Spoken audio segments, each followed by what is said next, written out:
Bismillahirrahmanirrahim. Assalamualaikum warahmatullahi wabarakatuh. Pertama-tama, marilah kita panjatkan puja dan puji syukur kehadirat Allah Subhanahu wa Ta'ala yang telah memberikan nikmat dan hidayahnya kepada kita semua di hari ini. Dan tak lupa, sholawat dan salam kepada Nabi besar kita, Nabi Muhammad SAW. Yang saya hormati, Bapak Dr. Sarbini, sebagai dosen pengampu mata kuliah ilmu hadis, dan yang saya banggakan teman-teman seperjuangan saya.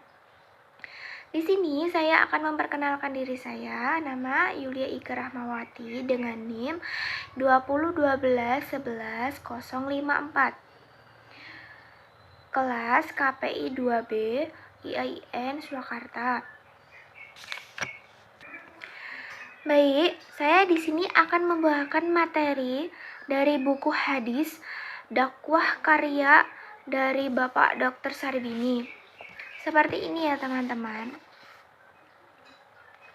Seperti ini. Lanjut, saya akan membawakan materi pada bab 2, yaitu iman sebagai landasan berdakwah. Saya membawakan materi ini dengan tujuan untuk memenuhi tugas ulangan tengah semester materi hadis semester 2. Kita lanjut pada materi ya teman-teman. Sebelumnya, saya akan mengartikan dari pengertian dakwah.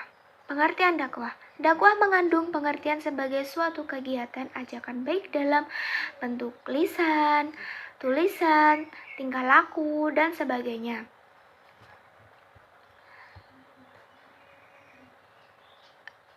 Yang dilakukan kegiatan tadi yang dilakukan secara sadar dan berencana dalam usaha mempengaruhi orang lain baik secara individual maupun secara kelompok agar supaya timbul dalam dirinya sesuatu pengertian, kesadaran, sikap penghayatan serta pengalaman terhadap ajaran agama sebagai misik yang disampaikan kepadanya dengan tanpa adanya unsur-unsur paksaan. Di sini tanpa adanya unsur-unsur paksaan ya teman-teman. Menurut terminologi, pengertian dakwah adalah pengertian dakwah menurut terminologi atau istilah ada beraneka ragam yang dikemukakan oleh para ahli. Di sini ada para ahli, ada Muhammad Natsir. Di sini dakwah adalah usaha-usaha menyerukan dan menyampaikan kepada perorangan, manusia dan seluruh umat manusia konsepsi Islam tentang pandangan dan tujuan hidup manusia di dunia ini. Dan yang meliputi al-amar bil al-ma'ruf an-nahyu an al-munkar dengan berbagai macam cara dan media yang diperbolehkan akhlak dan membimbing pengalamannya dalam berkehidupan bermasyarakat dan berkehidupan bernegara. Itu menurut Muhammad Natsir ya teman-teman. Yang kedua, menurut Profesor Toha Yahya Umar MA, pengertian dakwah menjadi dua bagian, yakni dakwah secara umum dan dakwah secara khusus. Yang pertama, pengertian dakwah secara umum ialah ilmu pengetahuan yang berisi cara-cara dan tuntunan bagaimana seharusnya menarik perhatian manusia penganut, menyetujui melaksanakan suatu ideologi, pendapat, pekerjaan yang tertentu. Itu pengertian dakwah secara umum ya teman-teman. Dan yang kedua ini, pengertian dakwah secara khusus ialah mengajak manusia dengan cara bijaksana kepada jalan yang benar sesuai dengan perintah Tuhan untuk kemaslahatan dan kebahagiaan mereka di dunia dan di akhirat. Dan yang selanjutnya ada Dr. Andes Hamzah Yakub. Di sini mengemukakan Hamzah Yakub mengkategorikan dakwah secara umum dan dakwah menurut Islam. Pengertian dakwah secara umum adalah suatu pengetahuan yang mengajarkan dan teknik menarik perhatian orang guna mengikuti suatu ideologi dan pekerjaan tertentu. Adapun definisi dakwah Islam adalah mengajak umat manusia dengan hikmah kebijaksanaan untuk mengikuti petunjuk Allah dan Rasul. Berpedoman kepada pengertian yang dikemukakan para ahli di atas tadi, berpedoman kepada pengertian yang dikemukakan para ahli yang saya bacakan sebelumnya tadi, dapatlah ditarik beberapa kesimpulan. Dakwah adalah suatu proses penyelenggaraan aktivitas atau usaha yang dilakukan secara sadar dan sengaja dalam upaya meningkatkan taraf dan tata nilai hidup manusia dengan berlandasan ketentuan Allah SWT. Kita lanjut ke materi selanjutnya ya teman-teman. Menurut Asmuni Sukir, saya mengambil dari buku hadis dakwah yang menurut Asmuni Sukir ini membagi arti dakwah menjadi dua bagian. Dua bagian ini atau dua sudut pandang, yakni pengertian dakwah yang bersifat pembinaan dan pengertian dakwah yang bersifat pengembangan. Di sini dijelaskan di dalam buku hadis dakwah yang karyanya Pak Sarbini tadi, menjelaskan dakwah yang bersifat pembinaan yaitu suatu usaha untuk mempertahankan, melestarikan, dan menyempurnakan umat manusia agar mereka tetap beriman kepada Allah dengan menjalankan syariatnya. Yang selanjutnya, dakwah yang bersifat pengembangan adalah usaha mengajak manusia yang belum beriman kepada Allah agar menaati syariah, memeluk agama Islam. Yang selanjutnya, saya akan membacakan sebuah hadis yang berada di dalam bukunya Pak Sarbini tadi, yang berbunyi begini. Hadasana Musadatun qala hadasana Ismailu ibnu Ibrahim ahbarona Abu Hayat Taimimi an Abi Zarata an Abi Hurairah qala kana Nabi sallallahu alaihi wasallam barizan yauman linan si fa'atahu Jibrilu faqala mal iman qala aliman antu minu billahi wa malaikatihi wa kutubihi wa biliqaihi wa rusulihi wa tu'minu bil ba'si qala mal islam qala al islamu anta budullaha wala tusrika bihi syai'a wa tuqimus sholata wa tu'ati zakata al-mafradah wa saum Ramadan. Qala mal ihsan qala anta budullah ka annaka tara'u fa in lam takun tarahu fa innahu yaraka qala mata sya'atu qala mal mas'ulu anha bi'a'lama min syai'ili wa syai'uh birukaan asyrodiha ida walaza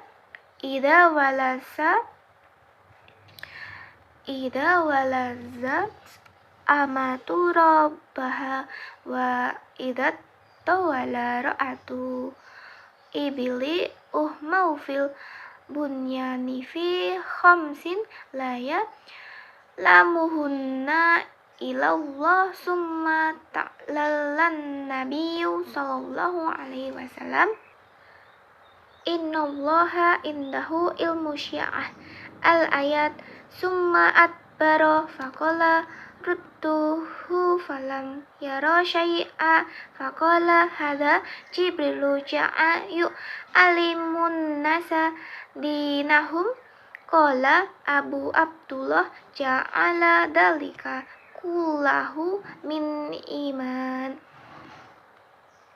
Dengan terjemahannya, telah menceritakan kepada kami Musaddad berkata, telah menceritakan kepada kami Ismail bin Ibrahim, telah mengabarkan kepada kami Abu Hayyan At-Taimi dari Abu dari Abu Hurairah berkata bahwa Nabi Shallallahu Alaihi Wasallam pada suatu hari muncul kepada para sahabat, lalu datang malaikat Jibril alaihi salam yang kemudian berkata, apakah iman itu? Nabi Shallallahu Alaihi Wasallam menjawab, Iman adalah kamu beriman kepada Allah, malaikat-malaikatnya, kitab-kitabnya, pertemuan dengannya, rasul-rasulnya, dan kamu beriman kepada hari berbangkit. Jibril alaihi wasallam berkata, apakah Islam itu?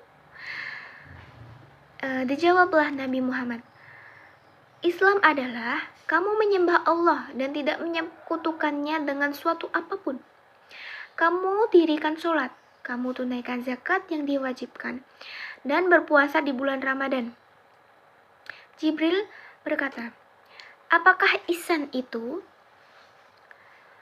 Nabi Muhammad menjawab, kamu menyembah Allah seolah-olah melihatnya, dan bila kamu tidak melihatnya, sesungguhnya dia melihatmu. Jibril berkata lagi, kapan terjadinya hari kiamat?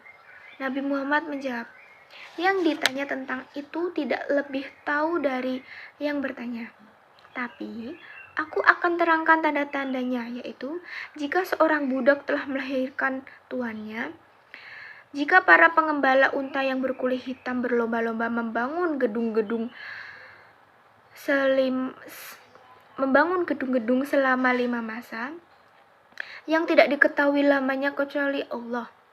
Kemudian Nabi Muhammad membaca, sesungguhnya hanya pada Allah pengetahuan tentang hari kiamat. Itu terdapat dalam Quran surat Luqman ayat 34 ya teman-teman. Selanjutnya, setelah itu Jibril alaihissalam pergi. Kemudian Nabi Muhammad berkata, hadapkan dia ke sini. Tetapi para sahabat tidak melihat sesuatu apapun. Maka Nabi bersabda, dia adalah malaikat Jibril datang kepada manusia untuk mengajarkan agama mereka. Abu Abdullah berkata, semua hal yang diterangkan beliau Shallallahu Alaihi Wasallam dijadikan sebagai iman. Yang saya bacakan tadi adalah terjemah dari hadis dari bukunya Pak Sarbini tadi yang mengenai materi landasan berdakwah tadi. Hadis di dalam buku ini cukup panjang ya teman-teman. Jika membahas tentang iman, Islam, dan ihsan, untuk hadis ini sudah terkenal. Hadis ini termuat di dalam hadis Bukhari atau juga ditulis Lulu wal Mazan hadis kelima. Selanjutnya teman-teman kita ke mufrodat. Mufrodatnya bisa kita lihat di bukunya Pak Sarbini yang al-iman percaya, yang selanjutnya wabiliqoi pertemuan, yang selanjutnya bil ba'si itu dengan kebangkitan, anta budullah dengan arti menyembah Allah, yang as'atu dengan arti kiamat, ash'ili dengan arti bertanya, al-bunyani dengan arti gedung. Itu tadi mufrodat dari buku yang saya ambil dari bukunya Pak Sarbini ya teman-teman. Yang selanjutnya kita langsung ke pesan hadis. Pesan hadis di sini pengertian iman. Iman adalah percaya dengan yakin atas sesuatu. Dalam bahasa Inggris disebut faith. Dalam Kamus Besar Bahasa Indonesia KBBI, iman artinya kepercayaan yang berkenaan dengan agama, keyakinan, kepercayaan kepada Allah, Nabi, kitab, dan ketetapan hati, keteguhan batin, keseimbangan batin. Beriman artinya mempunyai iman, ketetapan hati, mempunyai keyakinan dan kepercayaan kepada Tuhan Yang Maha Esa. Dalam risalah Islam, iman artinya percaya dengan yakin kepada Allah Subhanahu wa Ta'ala sebagai satu-satunya Tuhan yang berhak disembah, penciptaan dan pemelihara alam semesta beserta isinya, serta tidak ada Tuhan selain Allah.